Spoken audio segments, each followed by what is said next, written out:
So as you can probably tell, I am at the cottage this week. This is not my house.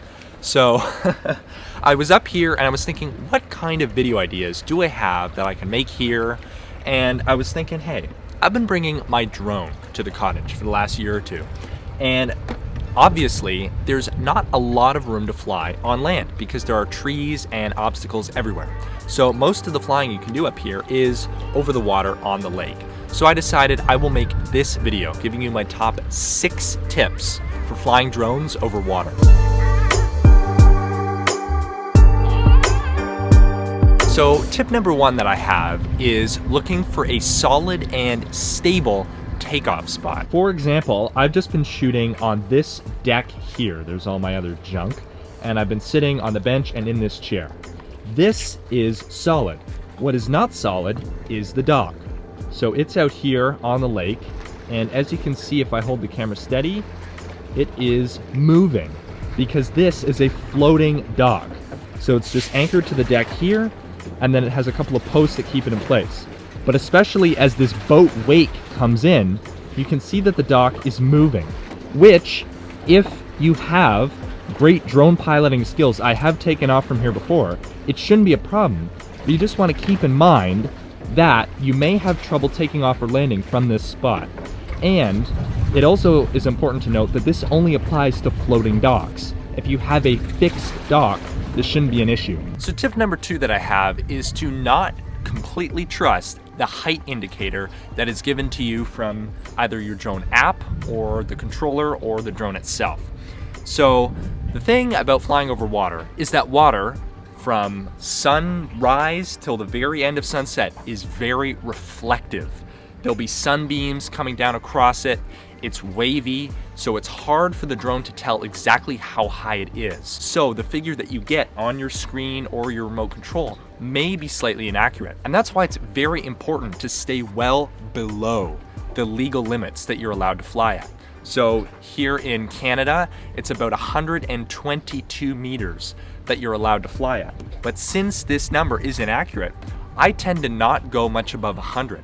I don't anyway, wherever I fly, just as a general rule and because I don't really need to go much higher. But staying well below those limits makes sure you're in complete legal compliance, and it will also make sure that you are close enough to the ground to be able to still see your drone and operate it effectively. Tip number 3 that I came up with is to turn off any automatic landing features.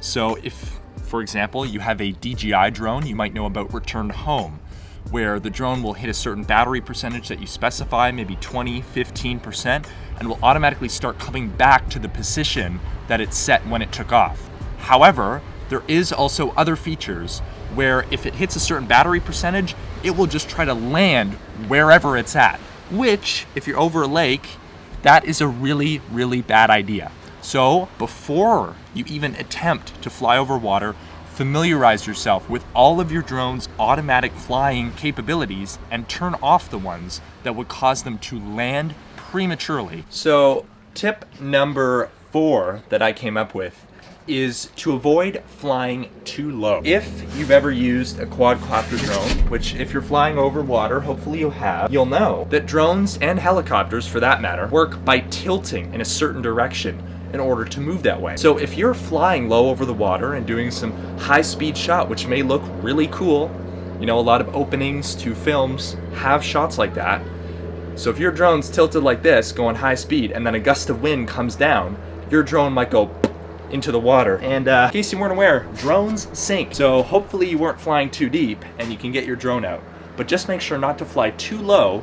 And pro tip for you, if you do want that really cool low-lying shot, you can always crop in post if you have enough resolution from your drone in the first place. Tip number 5 is to fly in a wide open area like you see behind me. It is so important to scout out for obstacles like trees that hang out along the shore or anything that might get in your way.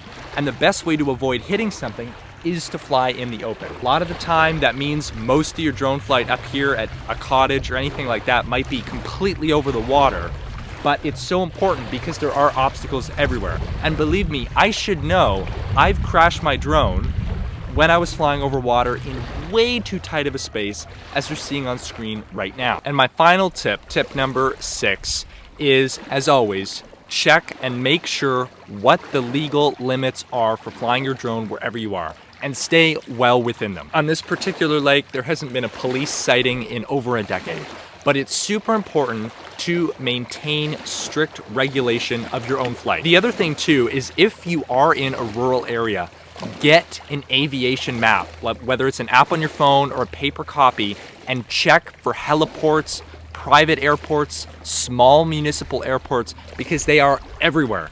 I'm very lucky that this particular lake is in a safe fly zone, but there are airports and heliports all around when you are in rural areas. So definitely make sure, because you do not want to run afoul of whatever aviation administration is in your area. It could result in heavy fines, the loss of your drone, and that's just overall a bad time. So if you want to keep getting the great footage that you want, make sure you are keeping it legal and safe. Well, enough of me droning on. Let's get this bird in the air.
Damn, that water ski is killing it.